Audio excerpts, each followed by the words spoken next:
में पेंडिंग है और 2 साल हो लिए बात देखते हुए सरकार की, लेकिन सरकार तस्तमस नहीं हो रही। तो सारे भाइयों ने जो किसान संगठन ने चुनावी राजनीति से दूर रह आंदोलन लड़ने लग रहे हैं, उन सारे भाइयों ने इकट्ठे होकर तय कराया कि भाई लोकसभा के इलेक्शन सिर पर आगे है और इस साल हरियाणा में विधानसभा इलेक्शन भी है और सरकार चाहे कोई भी हो जा, किसी भी राजनीतिक पार्टी की सरकार हो, सरकारें सिर्फ एक बात पर डरा करे, अब भाई कदे ये लोग इकट्ठे होगा कोई आंदोलन ना कर दे, कदे ये लोग इकट्ठे होगा हमें चुनाव में हरा ना दे, कदे ये लोग इकट्ठे होगा हमारी कुर्सी ना खोस ले। इस चीज तो राजनीतिक पार्टी डरा रहे, उसके अलावा ये ना डरते क्या है। यदि कहने की बात है, लिखने की बात है कि लोकतंत्र जनता के लिए, जनता के द्वारा, जनता के हित में, ये तो भाषण की बात है। आज किस हक के लोकतंत्र बच रहा देश में, वो आप सब ने बेराए हैं। तो सबसे महत्वपूर्ण बात यह है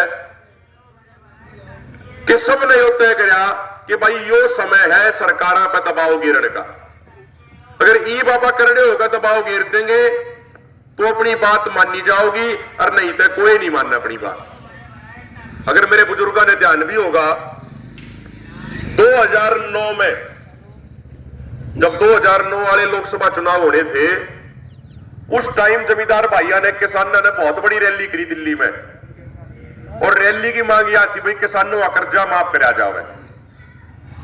लाखों आदमी दिल्ली में इकट्ठे हुए थे 2009 में, और उस समय डॉक्टर मनमोहन सिंह जी की जो सरकार थी उसने ला गया, अगर भाई ये किसान देश की 50% से भी ज्यादा आबादी बनावे हैं, अगर ये हमारे खिलाफ खड़े हो गए तो इलेक्शन में दिक्कत आ जाएगी।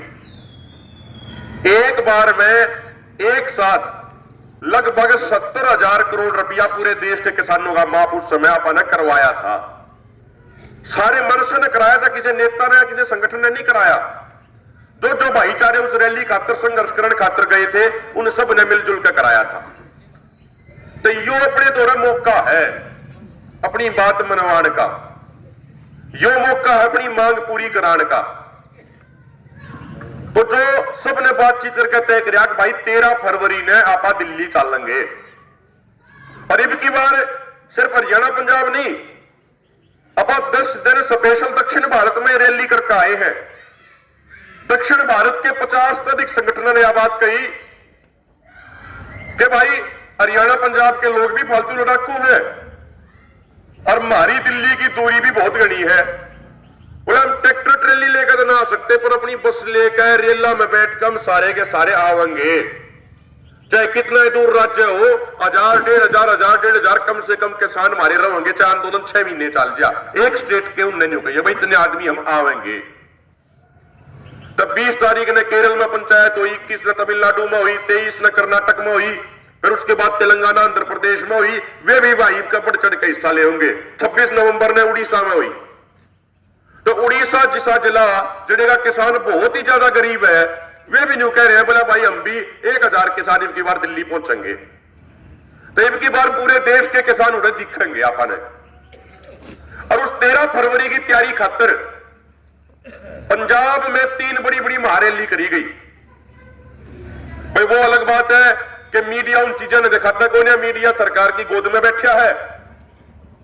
जब प्रधानमंत्री की 10,000 वर्षों की भी रैली हो जाएगी तो सारी मीडिया उन्हें लाइव स्त्रियां दिखाओगी कि उनके बिना कितने लाख लोग जुड़ रहे हैं। सोशल मीडिया पर कुछ भाइयों ने देखा भी होगा, सबसे पहली रैली पंजाब में 14 दिसंबर ने लुधियाना में हुई, शहीद करतार सिंह सराभा जी है गांव सराभा में। दूसरी रैली अमृतसर के जंडियाला गुरु में 2 जनवरी को हुई। तीसरी रैली 6 जनवरी को बरनाला में हुई। और बरनाला वाली रैली में तो 3 डिग्री का तापमान था। और तीनों की तीनों रैलियां में 1-1 लाख से ज्यादा आदमी थे। बरनाला में तो इतने मानस थे, और जब आखिर में जाके देखे थे तो आगे 20 फुट ऊंची स्टेज दिखने को नहीं थी। तो उनने पूरी तैयारी कर ली। हरियाणा में अपनी अंबाला केड़ भाइयों ने इन्हें सोनीपत पानीपत प्रेन उस बेल्ट में सबने तैयारी कर ली अपने 2-2 3-3 जिला की पंचायत करके 10-10 12-12 हजार मन से पंचायत करके तैयारी करने लग रहे हैं। तो जिस तरीके से पंजाब में बड़ी पंचायत करके माहौल और ज्यादा मजबूत कराया, अपन ने भी सब नहीं होते कराया कि भाई आने वाली 3 फरवरी को शनिवार के दिन अपन नारनौंद की अनाज मंडी में एक स्टेट लेवल की बड़ी रैली करांगे। और हम तो आपसे हाथ जोड़ के निवेदन करने आए हैं, जिस रैली में पंजाब के, हरियाणा के, यूपी के, राजस्थान के, केरल, कर्नाटक, तमिलनाडु, उड़ीसा, गुजरात के भी जो किसान नेता होंगे, हम तो आपसे एक निवेदन लेकर आए हैं। इतना बड़ा गांव है, अगर यो गांव अकेला चाहो है ना तो यो गांव में एक ला भी उस रैली ने रैला बना सके है। और चुगरदे वाले कल भी कम तक 8 गांवों में प्रोग्राम थे, सारे गांव में पूरा उत्साह भाई हम पर चढ़कावेंगे। तो हम तो आपसे हाथ जोड़ के निवेदन कर रहे हैं, अगर जब ये पंजाब वाले भाई खासकर जब पंजाब वाले नेता 3 फरवरी ने नारनौंद में आवे तो उनकी जुबान तो एक के बात होनी चाहिए रैली खत्म होने के बाद, अगर भाई जिस माहौल हमारे पंजाब में उससे ज्यादा गर्म माहौल आंदोलन के लिए हरियाणा में है। और आपा तो आप सब की तरफ तो एक बात कह के आए, चंडीगढ़ में मीटिंग थी, पंजाब वाले भाई कह रहे थे अब भाई 6-6 महीने का राशन कर लो। हमने उनका यह बात कही, बोले जीव का जो आंदोलन होगा ना, आपा पिछले आंदोलन करना भी सीख के, लंगर चलाना भी सीख के, सारी चीज सीख के, मगर हरियाणा में इतना दम है।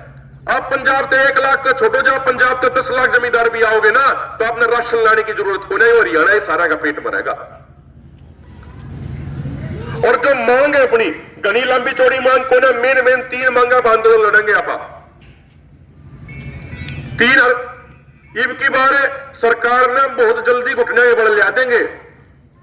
पिछली बार भी 3 कानून उल्टे जब लिए सरकार ने, जब यूपी के चुनाव सिर पर आ गए थे और सरकार ने न्यू लागी भाई जय आंदोलन वाले यूपी में बढ़ के जमानत जब्त करा देंगे हमारी सारी सीटा में। तो इब की बार चुनाव सिर पे है, सरकार को और फालतू दाब पड़ेगी। जो 3 बड़ी मांग है जिन्हें लेकर आप चल रहे हैं, पहली मांग तो यह इस आंदोलन की 13 फरवरी वाले की, अगर भाई देश के सारे किसानों का एक बार कर्जा माफ कराया जावे। अपना जो कर्जा है पूरे देश के, अगर किसानों के कर्जे की बात करें, अगर आप एग्रो बेस्ड इंडस्ट्री का कर्जा छोड़ दे तो अपना टोटल कर्जा पूरे देश के किसानों के ऊपर टोटल कर्जा 10 लाख करोड़ है सिर्फ। लेकिन जब किसानों के कर्जे की माफ करने की बात आओ तो सरकार की क्या है, अब भाई मार दो रुपये कोना, मार दो बजट कोना।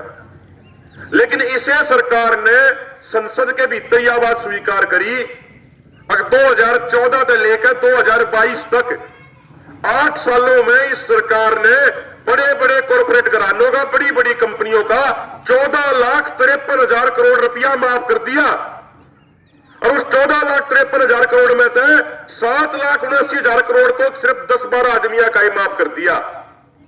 तो जब उनका कर्जा माफ करने की बात आवे तो सरकार 2 रुपया ही कमी कोन्या, और जब महारा और आपका कर्जा माफ करने की बात आवे तो सरकार नहीं होगा मार 2 रुपये कोन्या।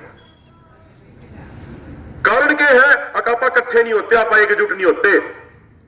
ये राजनेता, सारी जाति सारी धर्म के राजनेता साझ ने इकट्ठे होकर रोटी खावाएंगे, जब कोई किसी पार्टी का हो, सारे इकट्ठे होकर उन्हें लूटते हैं। लेकिन अपनी जिनकी लूट होने लग रही है वे सारे के सारे जाति और धर्म के नाम पर बांट रखे हैं।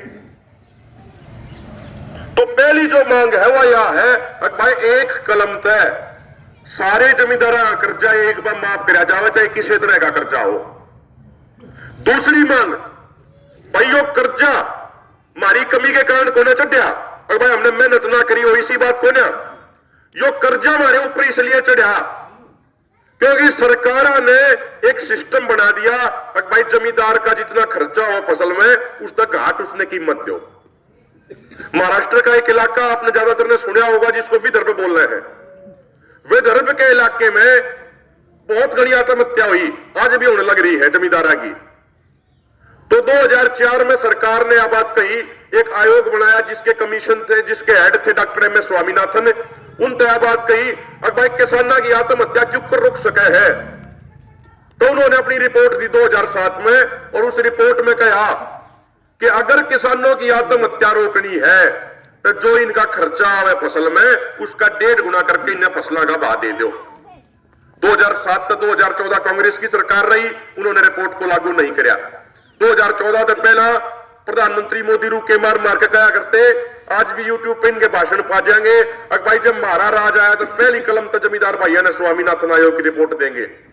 और जो इनके प्रदेश अध्यक्ष थे हरियाणा के, जो अग्निवीर बना दिए इनने, ओम प्रकाश धनखड़ जी, वे कुर्ते काट काट के प्रदर्शन कराया करते, उनकी वीडियो भी यूट्यूब फेसबुक पे है।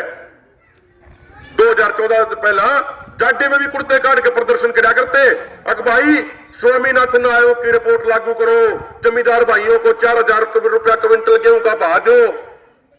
लेकिन राज में आए 10 साल हो लिए सेंटर में, स्टेट में, इन लागू को ना करे। हो सके मेरे कुछ बुजुर्ग नौजवान साथी ने सोचते हो, अक भाई 4000 रुपये क्विंटल भाव क्यों कर हो जाएगा गेहूं का। हो सके आप में तो कोई भी सोच रहे हो, बोला भाई क्या बकाने लग रहा है। मैं तो एक छोटी ही बात कहूं, आपने जो उस आयोग ने फार्मूला दिया, जो सरकार ने आयोग बनाया था, गौर करियो मेरी बातों पे, और फिर आप खुद हिसाब ला के बताइए आपका खर्चा उतना बना है कि नहीं बनता। उस आयोग ने यह बात कही, अक भाई खर्चे का 1.5 गुना करके इन्हें बात दो।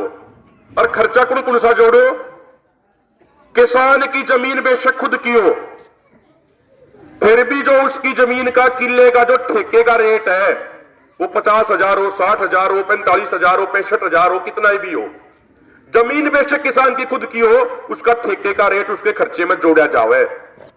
क्योंकि कोई भी कंपनी हो, किसी भी चीज की कंपनी हो, जब वो अपने प्रोडक्ट का एमआरपी काटता है तो उस जमीन का किराया भी जोड़ा है जिस जमीन पर वह फैक्ट्री बन रही हो, बेशक वह जमीन मालिक की खुद की क्यों ना हो। तो पहली बात उन्होंने कही, भाई जो ठेके का रेट है एवरेज काट का वो जोड़ा जावे।